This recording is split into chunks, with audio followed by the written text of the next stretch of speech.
Bonjour et bienvenue sur la chaîne de Green Spider. Donc aujourd'hui je vous propose une nouvelle revue concernant une lampe et bien sûr de la société Sunite. On est en présence du modèle Neutron de type 2A dans la version V2. Alors c'est toujours fourni dans une petite boîte en carton, toujours qui est très bien soignée, qui respecte l'environnement. À l'intérieur on va y trouver bien sûr la notice d'utilisation en anglais, mais on comprend sans trop de problème comment ça fonctionne. À l'intérieur également deux joints toriques, vous allez voir pourquoi deux joints juste après. On y retrouve également un étui qui va pouvoir permettre de transporter la lampe dans sa configuration une seule pile. On aura l'occasion de revenir d'ailleurs sur l'étui juste après. Et puis un tube d'extension sur lequel on va revenir à la fois sur la présentation et bien sûr sur le retour d'utilisateur. Alors la lampe elle est toujours construite avec les mêmes types de matériaux, c'est-à-dire de l'aluminium de type aéronautique T6. On a également un clip qui est amovible et qui est en inox, par contre qui n'est pas réversible sur la version avec un seul tube, mais on aura l'occasion bien sûr d'y revenir après. Et puis on est également sur un revêtement de type militaire, traitement dur, donc grade 3, comme on peut le voir, qui a quand même fort bien résisté, puisque ça c'est une lampe que je possède en EDC depuis sa réception et que j'ai largement utilisée. Donc nécessairement elle n'est pas neuve bien sûr, puisque c'est le principe même d'un Rotex juste après, mais on peut constater quand même que sur la tête ça tient quand même très bien, mais on aura l'occasion d'y revenir bien sûr juste après. Au niveau des dimensions, on est sur 95 mm de long dans cette configuration avec 25 mm de diamètre au niveau de la tête, pour un poids de 57 grammes à vide, c'est-à-dire sans pile ou sans accu bien entendu. Alors pour le principe de l'allumage, il n'y a pas de switch à l'arrière, un seul et unique bouton ici sur la tête de la lampe, qui est d'ailleurs un bouton en acier inox brossé, qui est quand même très bien fait et qui résiste très bien. Alors pour l'allumage, rien de plus simple, il suffit d'appuyer sur le bouton, on tombe sur le premier mode, à savoir 11 lumens pour 29 heures d'utilisation. En restant le doigt appuyé, on tombe sur le mode 70 lumens pour 6 heures d'utilisation. On reste encore appuyé, on tombe là sur 230 lumens pour 103 minutes d'utilisation. Et enfin, si on appuie très rapidement deux fois, on va tomber sur le mode boost, à savoir 408 lumens pour 98 minutes d'autonomie. Voilà. Quand on rappuie, la lampe s'éteint. On a la possibilité également d'avoir le mode de ce qu'on appelle clair de lune en français, à savoir donc rester, lorsque la lampe est éteinte, on reste le doigt appuyé dessus et on va tomber automatiquement sur le minimum d'éclairage, à savoir 0,4 lumens, et ce pour 12 jours d'autonomie avec une seule et unique pile ou accu. Voilà, donc on est vraiment sur quelque chose de très réduit au niveau de l'éclairage, mais c'est quelque chose que personnellement j'aime beaucoup. Voilà. Voilà au niveau de la lampe elle-même. Alors ensuite on a la possibilité avec le tube d'extension de transformer cette lampe en dévissant et puis permuter entre les deux le tube d'extension, ce qui va permettre d'utiliser deux piles ou deux accus comme ici. Voilà, donc rien de plus simple pour l'insertion. Voilà. Alors, particularité de ce principe-là, c'est que le tube d'extension est absolument identique au tube d'origine, à l'exception près, bien sûr, que c'est ouvert à l'arrière. Ce qui veut dire que le clip, on peut le positionner soit à l'arrière de la lampe, comme c'était dans la position d'origine, soit éventuellement à mi-course ici, et on peut même se permettre de le positionner voilà, dans la position inverse, si on le souhaite. Voilà, donc là, du coup, on a trois positions un petit peu différentes.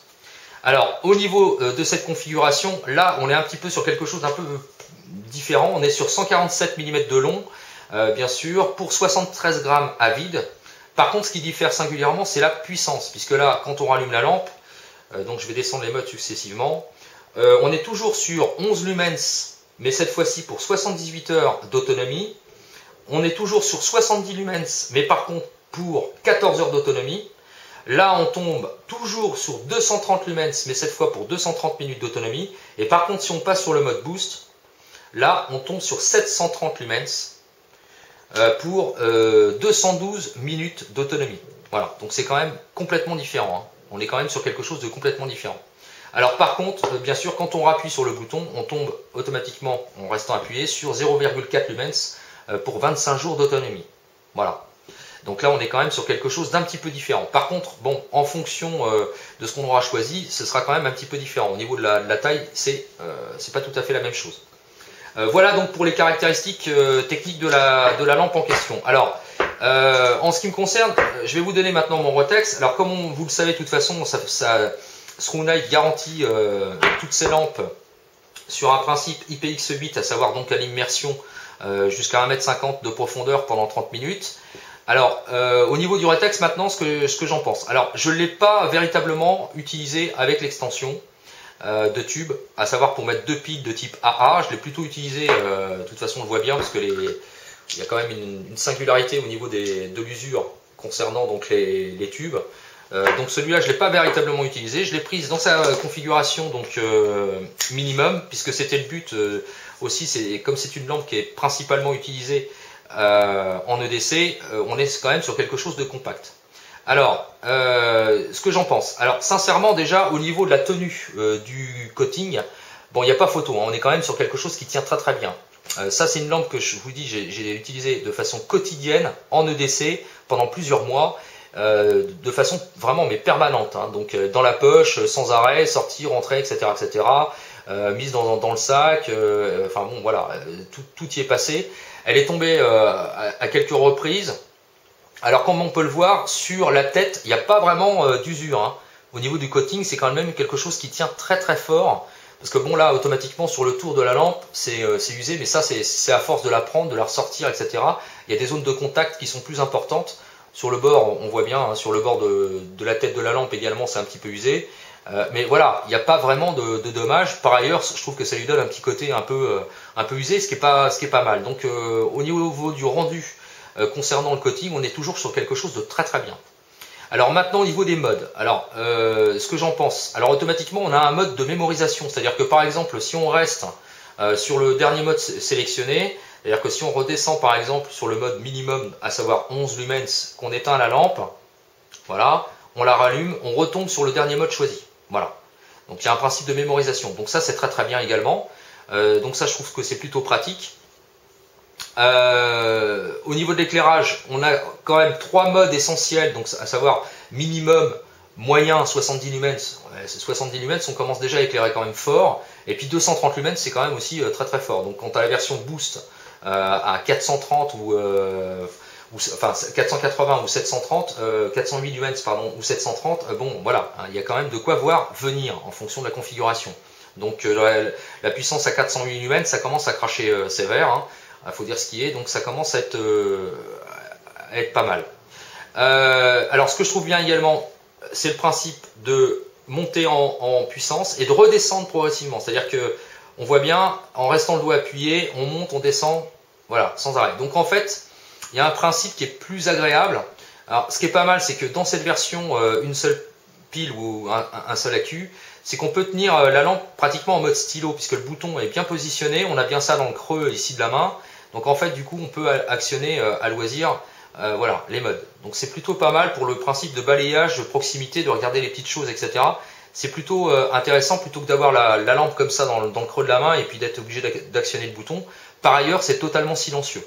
Voilà, donc ça aussi, c'est très intéressant. Maintenant, les aspects négatifs de la chose. Alors déjà, premièrement, au niveau du bouton, alors il est très agréable, il n'y a pas de switch, c'est silencieux. Au niveau de la sélection, tout ça, ça marche très très bien. Par contre, petit problème, c'est que quand on positionne, et c'est d'ailleurs le but premier de cette lampe-là, c'est de la positionner avec un clip à l'intérieur de la poche. En fonction d'où est placé le bouton à l'intérieur de la poche, ben, on risque d'appuyer, voilà, on risque d'appuyer dessus. C'est-à-dire que là, on voit bien, hein, j'insiste pas, hein, c'est-à-dire que je ferme la main, voilà, ça rentre, le bouton rentre en contact automatiquement avec la surface et ça risque de s'allumer.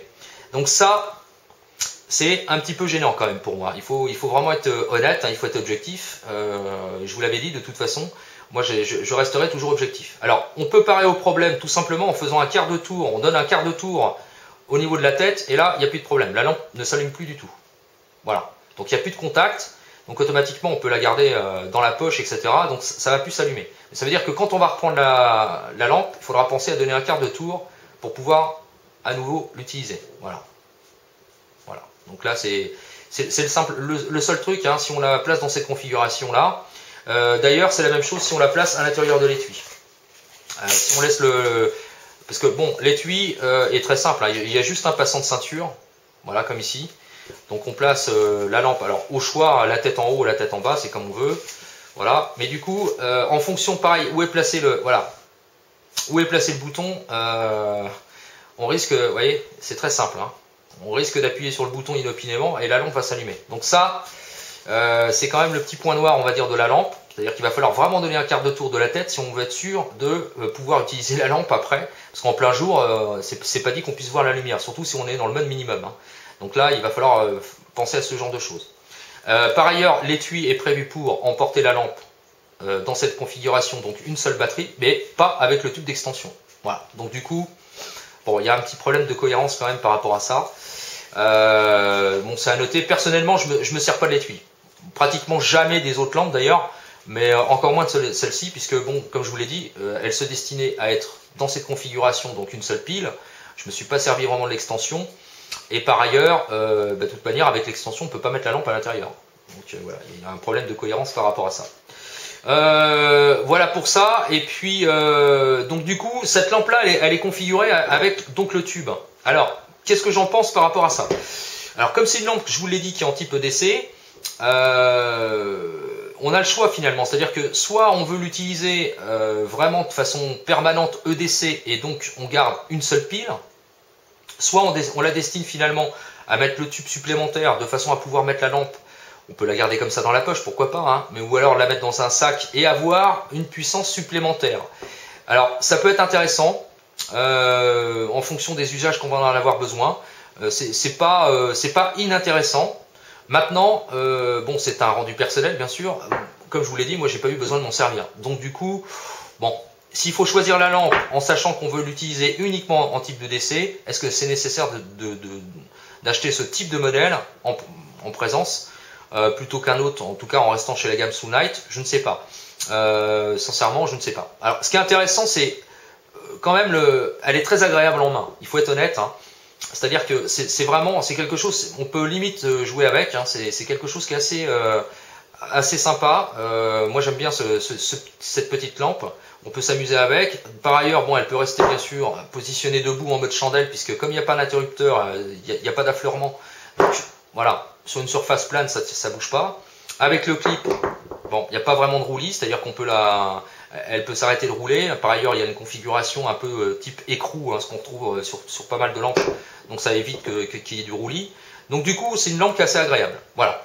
Donc au final, relativement mitigé, dans le sens où, voilà, s'il n'y avait pas le problème de l'interrupteur, alors je le sais puisque j'en ai discuté avec Cecilia Soonight, ils doivent corriger ce problème-là. Alors je ne sais pas de quelle manière, j'ai pas encore l'information, mais je sais qu'ils doivent corriger le problème. Est-ce qu'ils vont mettre un interrupteur ou pas? Je ne sais pas. Mais bon, ils doivent a priori corriger le problème parce qu'effectivement, bon, le principe de l'affleurement sur le bouton. Alors peut-être mettre un petit dégagement. C'est-à-dire que creuser autour, faire en sorte que le bouton soit peut-être un peu plus rentré, parce que comme on peut le voir, voilà, c'est très parlant, hein, en fait. Hein. Donc il suffit vraiment de... bon, on tient la lampe dans la main, on serre, voilà, ça s'allume, ça s'éteint, voilà quoi. Donc peut-être que ça, ce serait pas mal, ce serait de creuser éventuellement un peu plus, ou donner un petit débord un peu technique, de façon à ce que le bouton on soit obligé de vraiment mettre le doigt à l'intérieur, soit l'index ou le pouce, pour vraiment actionner, de façon à ce qu'il y ait moins de problèmes de pression, quoi. Voilà. Parce que là, on voit bien. Hein. Donc, même quand c'est sur la table, hein, on voit bien. Voilà. En fonction de comment c'est positionné, bon, voilà, c'est le problème. Pour le reste, bien sûr, comme toujours, c'est une très bonne lampe, vraiment très bien faite. On voit bien, ça a parfaitement résisté au niveau de l'utilisation, donc il n'y a vraiment aucun problème. Donc voilà, au final, une lampe qui gagnerait à être peut-être un peu plus technique au niveau du bouton. S'il n'y avait pas ce problème-là, franchement, ce serait une très bonne lampe, surtout en type EDC, parce qu'elle est vraiment compacte. On a quand même 408 lumens de puissance en mode boost, si on le souhaite, donc c'est quand même pas rien. Voilà, le mode de changement, on monte et on descend les modes, ça c'est pareil, c'est plutôt pas mal. Voilà. Donc ça, je trouve que c'est pas mal. Voilà, on monte, on descend, on réduit. Ça, c'est plutôt intéressant. Voilà, j'espère que cette petite vidéo vous aura plu. Comme toujours, si vous avez des questions ou des commentaires, c'est en bas que ça se passe ou par message privé. Je vous dis à très bientôt pour une prochaine vidéo. Et d'ici là, comme toujours, portez-vous bien. Et carpe diem, salut!